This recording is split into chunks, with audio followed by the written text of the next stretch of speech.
ಜಗತ್ತಿನ ಎಲ್ಲ ಸಮಾಜದ ಪುಸ್ತಕಗಳು ಹೇಗೆ ಪ್ರೂವ್ ಇದೆಯೋ ಅದೇ ರೀತಿ ಪ್ರೂವ್ ಆಗಿರುವಂತಹ ಪುಸ್ತಕ. ಒಂದ್ಸರಿ ಒಂದು ಕಾಲೇಜ್ ಹುಡುಗನ ಹತ್ರ ನನ್ನ ಹತ್ರ ಮಾತಾಡುವಾಗ ಒಬ್ಬ ಬಂದು ಕೇಳ್ದ, ಅಂಕಲ್ ಅಣ್ಣ ನೀವು ಹೇಗೆ ಹೇಳ್ತೀರಾ, how can you say that Jesus is a God? ನಾನು ಅವನ್ನ ಕೇಳಿದೆ, ಅರಿಸ್ಟಾಟಲ್ ಇದ್ದ ಅಂತ ನಂಬ್ತೀಯನಪ್ಪ ಅಂದೆ. ಹೌದು ಅಂಕಲ್, ನಿನಗೆ ಗೊತ್ತಾ ಅರಿಸ್ಟಾಟಲ್ ಸತ್ತು ಅವನ ಬಗ್ಗೆ ಬರೆದಿರುವಂಥ ಸುರುಳಿಗಳು ಎಷ್ಟು ಸಿಕ್ಕಿದೆ? ಮಕ್ಕಳುಗಳು ಓದ್ತಿದ್ದೀರಾ ಸೋಷಿಯಲಲ್ಲಿ. ಅರಿಸ್ಟಾಟಲ್ ಯಾರೋ ಒಬ್ಬ ಫಿಲಾಸಫರ್. ಸಮಾಜದಲ್ಲಿ ಅವನ ಹೆಸರಿದ್ರೆ ನೀವು ಅದನ್ನು ಓದ್ತೀರಾ. ಆದರೆ ನಿಮಗೆ ಗೊತ್ತಾ, ಅವನ ಬಗ್ಗೆ ಇರುವಂಥ ಸುರುಳಿಯ ದಾಖಲೆ ಬರೀ 500. ಭೂಮಿ ಅಗದಾಗ ಸಿಕ್ಕಿದ್ದು ಅವನು ಇದಾನೆ ಅನ್ನೋದಕ್ಕೆ ಪ್ರೂಫ್ 500 ಸುರುಳಿಗಳು ಸಿಕ್ಕಿದೆ.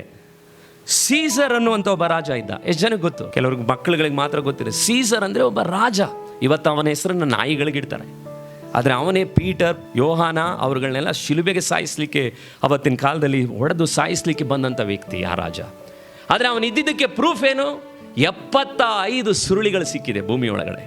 ಅದಕ್ಕೆ ನಾನು ನಿಮ್ಗೆ ಹೇಳ್ತಾ ಇದ್ದೀನಿ ಕೇಳ್ರಿ, ನೀವು ಪ್ರತಿ ದಿವಸ ಓದ್ಲಿಕ್ಕಾಗದೆ, ಬೇಸತ್ತು ರಾತ್ರಿ ಮಲಗುವಾಗಲೂ ಓದ್ಲಿಕ್ಕಾಗದೆ, ಬೇಜಾರಾಗಿ ಕಷ್ಟ ಬಂದಾಗ ತೆಗೆದಿಡ್ತೀರಲ್ಲ, ಈ ಪುಸ್ತಕಕ್ಕೆ ದೇವರು ಜಗತ್ತಿನಲ್ಲಿಟ್ಟಂಥ ಪ್ರೂಫ್ 6000 ಸುರುಳಿಗಳು ಭೂಮಿಲಿ ಸಿಕ್ಕಿರೋದು.